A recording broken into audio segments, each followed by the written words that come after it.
Salut à tous, Ozwin, et aujourd'hui on va parler de Nesco et Tisco. Car en effet, comme vous le savez, Tisco avait fait un live. Et dans ce live, il expliquait pourquoi il a gagé Nesco, mais il a aussi dit qu'il avait refusé un feat avec Nesco. Et suite à ça, Nesco a fait un snap et il a prouvé de A à Z que Tisco fait du fake sur tous ses buzz. C'est-à-dire qu'à chaque fois qu'il y a une polémique avec Tisco, c'est du fake. En gros, Nesco dit clairement que Tisco est obligé de mentir pour faire du buzz. Du coup, voici la vidéo et bon visionnage.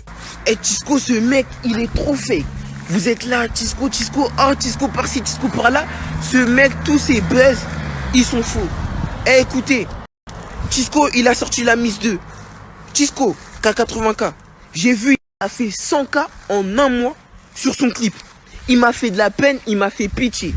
Donc j'ai voulu lui proposer un feat pour faire remonter notre cote. Et lui-même, il sait que ce que je dis, c'est réel. Je lui ai proposé un feat pour faire remonter sa cote. Parce qu'il fait des 100K en un mois. Et vu que c'est une salope, comme d'habitude, et qu'il avait chaud que je screen nos conversations Insta, il m'a ajouté sur Snap. Il m'a dit, viens, on va sur Snap. Et on est parti sur Snap pour continuer notre conversation par rapport au feat. Il m'a dit quoi? Ouais, je vais voir avec mon manager, Shibalani, patati patata. Au final, il est revenu pour me dire que Shiba, en mode, il a dit on va faire un feat, mais pas maintenant, parce que pour l'instant, la MS13, ils ont quelques trucs à régler. Et de là, c'est qui m'a proposé pour faire un feat? C'est Yoro. Il m'a dit envoie une instru. Moi, tu connais, j'étais pas en guerre avec la MS13, les mecs des baconnets, tout ça, l'embrouille, elle était finie. Ça veut dire, moi, ça me dérangeait pas de faire mon feat avec Yoro. Bref, on va passer à la suite. Maintenant, c'est quoi? Tisco, il a cherché à envoyer des messages à ma cousine. Il a cherché à envoyer des messages à ma soeur pour avoir mon numéro. Il me cherchait partout afin qu'on puisse faire un live pour remonter le buzz. Vous voyez quand il a fait son histoire de... Ouais, la meuf patati, le gars qui l'appelle, son freestyle où il, dans le métro, là. Son freestyle, encore une fois, c'était du fake. Tout ça, c'était prévu. Il avait déjà prévu que ça allait se passer comme ça, parce que tout ce qu'il fait comme pour faire du buzz, c'est du fake. Et son live, il voulait le faire avec moi, et moi j'ai refusé de faire le live.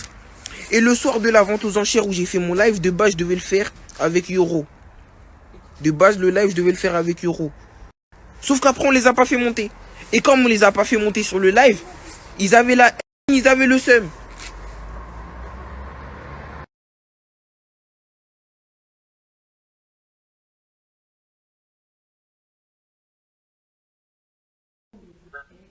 Genre là, on va appeler la meuf à quelqu'un, bref, on va faire genre il la trompe et tout quand je l'appelle.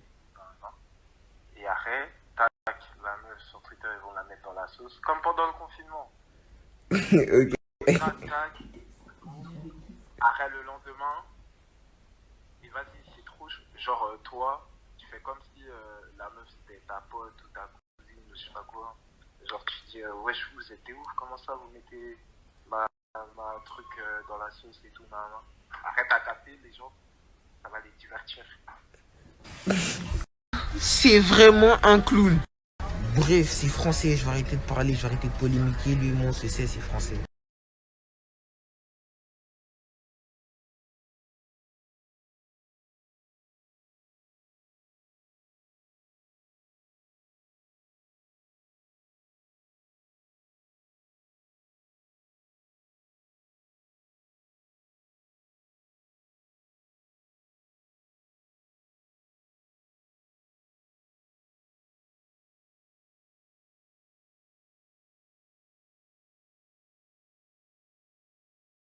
Enfin bref, tu préfères sacrifier le numéro de ta mère juste pour m'appeler pour des futilités au lieu de sacrifier ton propre numéro ou bien celui de tes potes.